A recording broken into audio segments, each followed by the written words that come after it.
ଭଗବାନ କୃଷ୍ଣଙ୍କ ସହ ଦୁର୍ଯ୍ୟୋଧନଙ୍କର ଥିଲା ଏକ ବିଶେଷ ସମ୍ପର୍କ।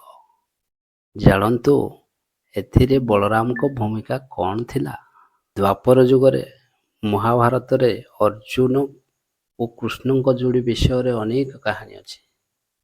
ମହାଭାରତ ଯୁଦ୍ଧରେ ଭଗବାନ ଶ୍ରୀକୃଷ୍ଣ ସ୍ୱୟଂ ଅର୍ଜୁନଙ୍କ ସାରଥୀ ହୋଇଥିଲେ।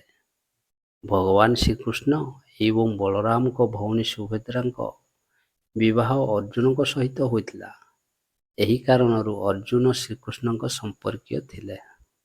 ଏହା ସହିତ ଶ୍ରୀକୃଷ୍ଣଙ୍କର ଦୁର୍ଯ୍ୟୋଧନଙ୍କ ସହିତ ବହୁତ ଘନିଷ୍ଠ ସମ୍ପର୍କ ଥିଲା।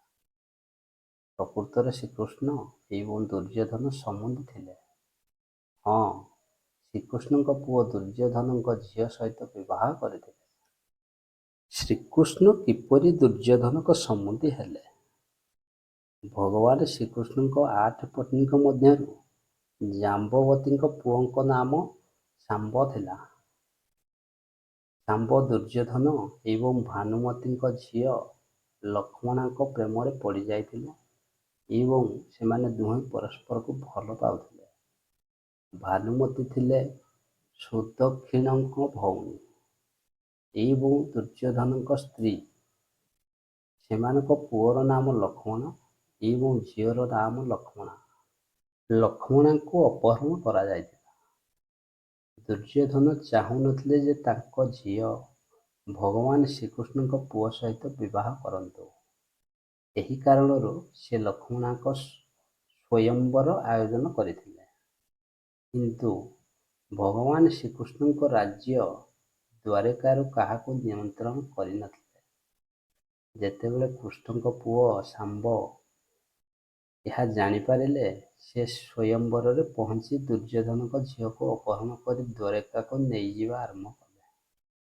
କୌରବମାନେ ଏହା ଜାଣିବା ପରେ ସେମାନେ ସମଗ୍ର ସେନା ସହିତ ଶାମ୍ବ ସହିତ ଯୁଦ୍ଧ କରିବାକୁ ଆସିଲେ ଏବଂ ଯୁଦ୍ଧରେ ଶାମ୍ବକୁ ବନ୍ଦୀ କରିଥିଲେ। ବଳରାମ ଏହା ଜାଣିବା ପରେ ସେ ଶାମ୍ବକୁ ମୁକ୍ତ କରିବା ପାଇଁ ହସ୍ତିନାପୁର ଆସିଲେ। ସେ ଭାବିଲେ ଯେହେତୁ ଦୁର୍ଯ୍ୟୋଧନ ତାଙ୍କର ଶିଷ୍ୟ ଥିଲେ, ତେଣୁ ସେ ଯାହା କହିଲେ ସେଥିରେ ସେ ରାଜି ହେବେ। କିନ୍ତୁ ଏହା ଘଟିଲା ନାହିଁ। ଏହାର ବିପରୀତରେ କୌରବମାନେ ବଳରାମକୁ ଅପମାନ କଲେ।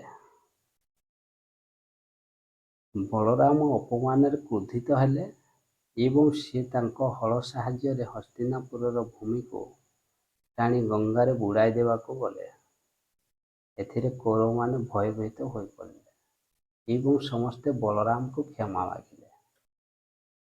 ଏହାପରେ ଭଗବାନ ଶ୍ରୀକୃଷ୍ଣଙ୍କ ପୁତ୍ର ଶାମ୍ବ ଏବଂ ଦୁର୍ଯ୍ୟୋଧନଙ୍କ କନ୍ୟା ଲକ୍ଷ୍ମଣା ସମସ୍ତ ରୀତିନୀତି ସହିତ ବିବାହ କରିଥିଲେ